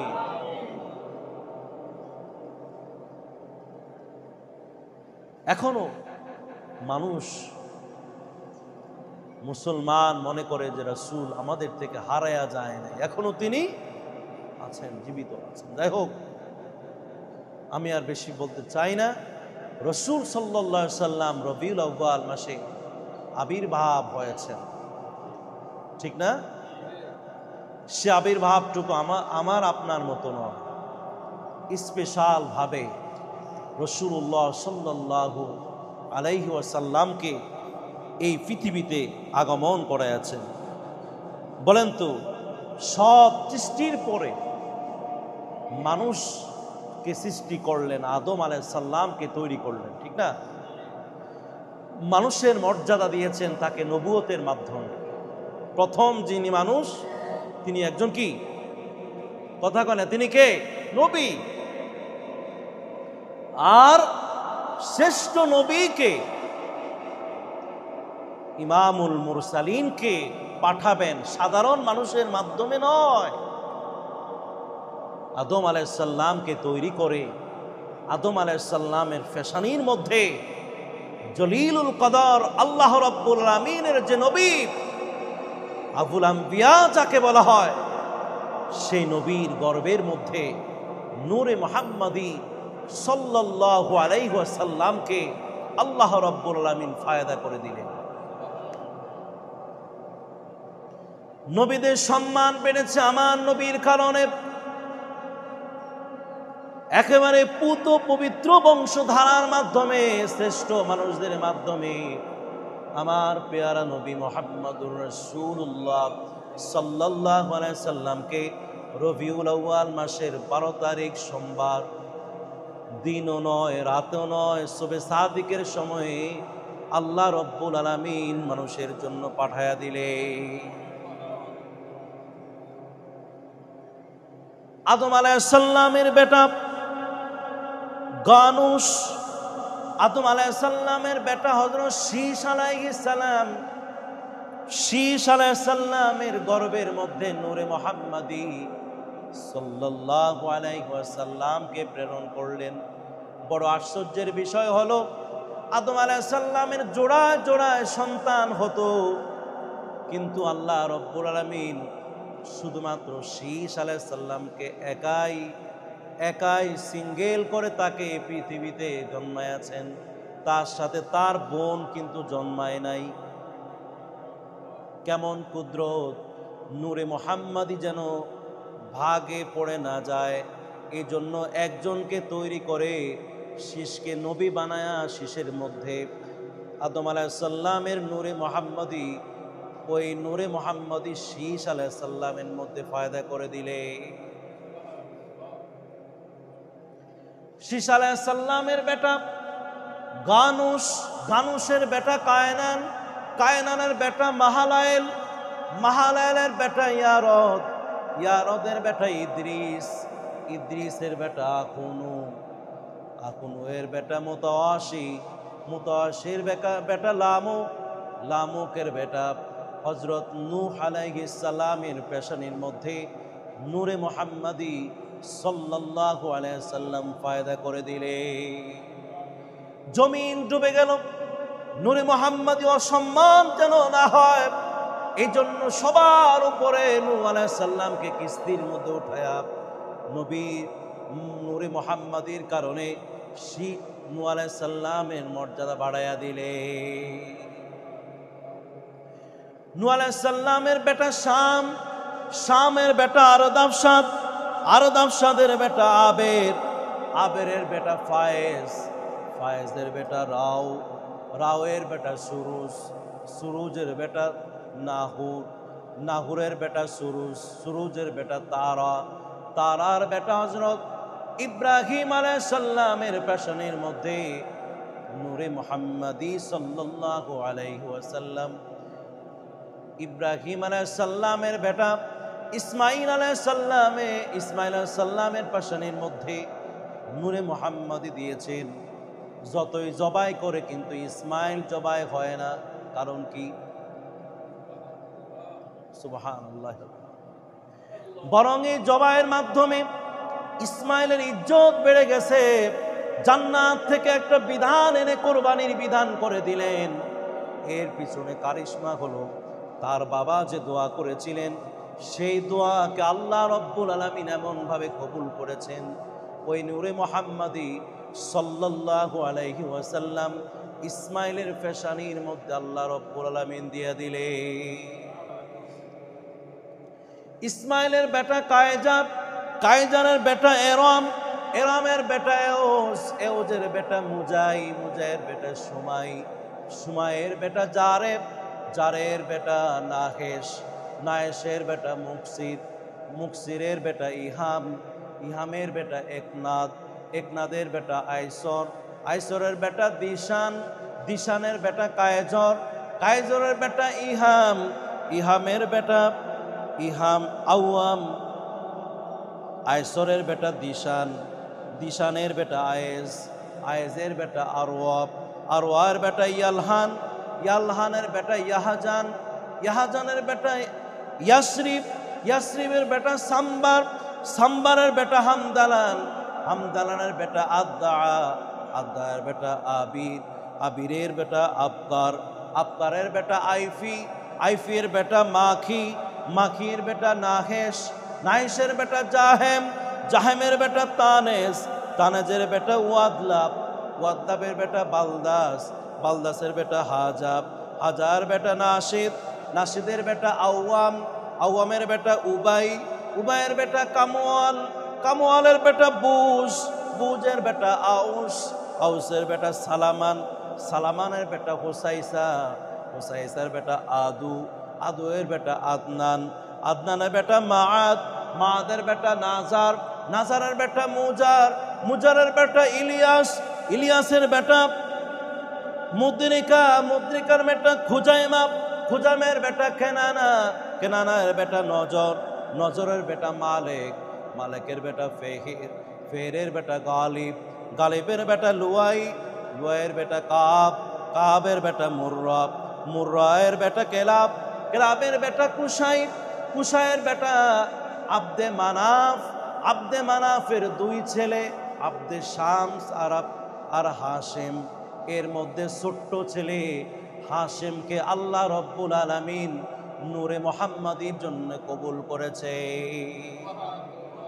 হাশেমের বেটা আব্দুল মুত্তালিব, আব্দুল মুত্তালিবের 11 ছেলের মধ্যে সর্বকনিষ্ঠ যেই ছেলে আব্দুল্লাহ, বাবা আব্দুল্লাহর চেহারা এত সুন্দর ছিল যে কেউ দেখলে পাগল পারা ভালোবাসায় পড়ে যেত। কোনো কিতাবে লেখে যখন আব্দুল্লাহ ঘর থেকে বের হতেন চাদর এভাবে পর্দা করে হিজাব পালায়া ঝুলায়া মানুষের সামনে তিনি আসতেন, মানুষের সামনে তিনি আসতে পারতেন না। এইরকম ভালোবাসা, কারণ নূরে মুহাম্মাদি কিছুদিন পরেই পৃথিবীর মধ্যে আবির্ভাব ঘটবে। আর কিরকম সুন্দর নূরের অধিকারী বাবা আব্দুল্লাহ হয়ে গিয়েছিল। ইহুদিরা চিহ্ন দেখে আব্দুল্লাহকে চিনে ফেললেন, এই আব্দুল্লাহর ঘরে নূরে মুহাম্মাদি ফায়দা হয়ে যাবে, যার কারণে তাকে হত্যা করবার জন্য অনেক ষড়যন্ত্র করেছিলেন, কিন্তু কোনো ষড়যন্ত্রই কোনো কিছুই কাজে আসে নাই। বাবা আব্দুল্লাহ মদিনায় মুনাওয়ারা গেলেন। মদিনায় মুনাওয়ারায় গিয়ে তিনি মা আমেনাকে বিবাহ করলেন। মা আমেনাকে বিবাহ করার পরে ওই মা আমেনার ঘরে মাত্র 2টা মাস পর্যন্ত যখন তিনি ঘর সংসার করলেন, আল্লাহর বড় মহিমা, আল্লাহর বড় পরিকল্পনা, আল্লাহর পরিকল্পনার সাথে কারো পরিকল্পনার কোনো মিল নেই। বাবা আব্দুল্লাহ 2 মাস পরেই গর্ভে যখন নূরে মুহাম্মাদি চলে আসলো, বাবা আব্দুল্লাহ দুনিয়া থেকে বিদায় হয়ে গেলে। ইন্না লিল্লাহি ওয়া ইন্না ইলাইহি রাজিউন। মা আমেনা বলে, আমার গর্ভে যখন সন্তান চলে আসলো, মাঝে মাঝে আমাকে অনেক সতর্ক করা হতো, মা সতর্ক থেকো, কারণ তোমার গর্ভের মাধ্যমে যেই নূরে মুহাম্মাদি আসবে, সারা পৃথিবীকে যার জন্য আয়োজন করা হয়েছিল, আজ তোমার মাধ্যমেই সেই নবীজি পৃথিবীর মধ্যে আসবে। দিন যত, মাস যত গড়িয়ে যায়, মা আমেনার চিন্তা তত বাড়ে, কারণ একজন স্ত্রীর বড় ভরসা হলো তার স্বামী। ওই দুনিয়ার কেউ যদি তার পাশে না থাকে সমস্যা নাই, কিন্তু ওই সময় যদি স্বামীর একটু যদি সহযোগিতা থাকে, আর স্বামীর যদি একটু মুখের হাসিটা যদি স্ত্রীর সামনে দেয়া হয়, তখন ওই স্ত্রীর কোনো দুঃখ আর কষ্ট থাকে না। 9 মাস যখন হয়ে গেল, যেদিন 12 রবিউল আউয়াল সোমবার রাত যখন গভীর হয়ে গেল, আমার নবীর ঘরে বাতি জ্বালানোর মতো এক ফোঁটা তেলও ছিল না। মা আমেনা বলেন, আহারে, আজ রাতেই বুঝি আমার সেই ফুটফুটে সন্তান জন্ম নেবে, অথচ আমার ঘরে কোনো আলো নাই, আমার ঘরে কোনো খাবার নাই, আমার ঘরে কোনো সম্পদ নাই, আমার ঘরটাও ভাঙ্গা, আমার ঘরে একেবারেই শূন্যতা হয়ে গেল। রাত যখন গভীর হয়, অন্ধকার ততই বেড়ে যায়। আর মা আমেনার চিন্তাও তত বেড়ে যায়, কিন্তু এক মহান আল্লাহর উপরে ভরসা ছেড়ে দেয় নাই। রাত যখন অন্ধকার হয়ে গেল, মা আমেনা বলে, আমার ঘরে দেখলাম বিবি আছিয়া আর সেই বিবি মরিয়ম বেহেশতের ঘুর গেলমান নিয়ে আমার ঘরের মধ্যে আনাগোনা করে শব্দ করতেছে। আমি দেখলাম আমার ঘর কোনো অন্ধকার ঘর না, আমার ঘরে পাতি নাই, তাতে কি হয়েছে? আমি দেখলাম আমার ঘরের মধ্যে আলোয় আলোকিত হয়ে যাচ্ছে। আমার যে ভয়টুকুন ছিল, বরং এখন আমার সাহস আরো শত গুণে কোটি গুণে বাড়ায়া সাহস আরো হয়ে গেল।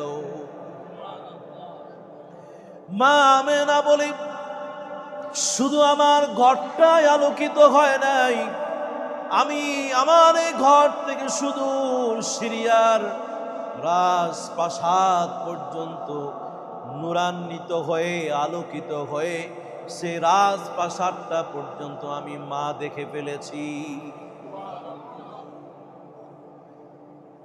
আমার কোনো প্রসব যন্ত্রণা নাই, আমার কোনো ব্যথা নাই, আমার কোনো কষ্ট নাই, বরং মানুষের যেই আনাগোনা দেখছি, কিছুক্ষণের মধ্যেই সুবহে সাদিকের সময়ে আল্লাহ রব্বুল আলামিন যাকে লুকায়া রেখেছেন, যার উছিলায় সব তৈরি করলেন, ওই লুকানো সেই মেহমানকে এই মুহূর্তে দুনিয়ার মধ্যে আবির্ভাব ঘটাইয়া দিলেন। আসসালাতু আসসালামু আলাইকা ইয়া রাসূলুল্লাহ, আসসালাতু আসসালামু আলাইকা ইয়া হাবিবাল্লাহ, আসসালাতু আসসালামু আলাইকা ইয়া রাহমাতাল লিল আলামিন। এই শিশু আমাদের অন্য কোনো শিশুর মতো নয়। ইয়া উম্মতি ইয়া উম্মতি ইয়া হাবলি উম্মতি ইয়া হাবলি উম্মতি বলে বলে শব্দ করতেছেন। আর উম্মতের জন্য, নাজাতের জন্য তখন থেকেই তার কথা শুরু হয়ে গেল। আহারে, নবীজি ইন্তেকালও করেছেন বাড়ি রবিউল আউয়ালে। জিবরাইল আজরাইল এসে বললেন, আপনি এখন আল্লাহর সান্নিধ্যে যাবেন। নবীজি বললেন, আমি যাব, তবে ইয়া হাবলি উম্মতি ইয়া হাবলি উম্মতি, আমার উম্মতের কি হবে? এই টেনশন করে করে যখন করতে লাগলেন, আর আল্লাহ রব্বুল আলামিন জানায়া দিলেন, আপনার সুপারিশের মাধ্যমে আপনার গুনাহগার উম্মতরা আপনার ভালোবাসার কারণে আপনি সুপারিশ করে জাহান্নাম থেকে মুক্তি দিতে পারবে। কবরের মধ্যে পেরেশানির মধ্যে আছেন, কোন উম্মতি মুহাম্মাদি এসেছে তার কবরে চলে আসেন, মুহূর্তের মধ্যে চলে আসেন। পরিচয় যদি হয়ে যায়, পরিচয় যদি দিয়ে যায়, তাইলে আমাদের আর কিছুই লাগবে না। প্রিয় ভাইয়েরা আমার, হাসরের ময়দানে আরশে আজিমের নিচে সিজদার মধ্যে যিনি থাকবেন, নিজের জন্য নয়, সিজদা দিয়ে আল্লাহর প্রশংসা করবেন। আল্লাহ জিজ্ঞেস করবেন, ও প্রিয় মেহমান, কেন তুমি কান্দো, কেন আমাকে ডাকো? ওই মেহমান বলবে, আল্লাহ আমার গুনাহগার উম্মতদেরকে আজকে বাঁচাইয়া দেয়। মিজানের কাছে চলে যাবেন, আর সেখানে পেরেশানিতে থাকবেন, নিজের জন্য নয়, গুনাহগার কোন উম্মতে মুহাম্মাদি আটকা পড়ে যায়। আজকে আটকানো যাবে না, আমাকে মহব্বত করেছে, আমাকে সালাম দিয়েছে, আমার প্রতি ভালোবাসা রেখেছে, মিজানের কাছে হলেও আমি তাকে ভালোবেসে মিজানের পাল্লা আমি ভারী করে দেব। ফুলসিরাতের কাছে যাবে, সেখানে দাঁড়ায়া থাকবে, এতিমের মতো দাঁড়ায়া থাকবে। রে ও উম্মতে মুহাম্মাদি, একটু ভালোবেসে যাই, সালাম দিন। নবীজি যেইভাবে চলেছেন চলে যাই, এইভাবে যদি চলতে পারি, ফুলসিরাতের কাছে দাঁড়ায়া দাঁড়ায়া আর হাত ধরে টেনে টেনে বলবে, আল্লাহ, আমার এই উম্মত ফুলসিরাত পার হতে পারছে না, সুপারিশ করলাম, একমাত্র সুপারিশের কারণে ফুলসিরাতের টিকেটও মিলে যাবে। সুবহানাল্লাহ। আরে জাহান্নামের দরজার কাছে শেষ পর্যন্ত যাবেন, আর সেখানে দাঁড়ায়া দাঁড়ায়া দেখবেন কোন ভালোবাসার উম্মতি মুহাম্মাদি জাহান্নামে যাচ্ছে, জাহান্নামে যেতে দিবেন না, আল্লাহর কাছে সুপারিশ করবেন, আল্লাহ, এই জাহান্নামের আযাব আমি সহ্য করতে পারবো না, আমার এই উম্মতি মুহাম্মাদিকে জাহান্নামে ফালায়েন না।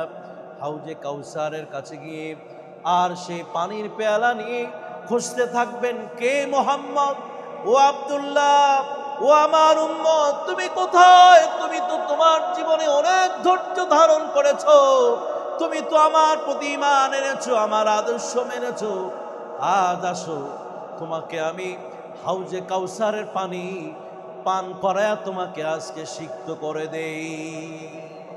প্রিয় ভাইরা, সর্বশেষ কথা হলো, আল্লাহর হাবিব জমিনে আসলেন ইয়া উম্মতি করে, অথচ তিনি একজন এতিম, তার মায়ের সাথে 7 দিন ছিলেন, মা হালিমার কাছে গেলেন, 6 বছর পরে আসলেন, মা আমেনাকে বললেন, মা, আমার বাবা কোথায়?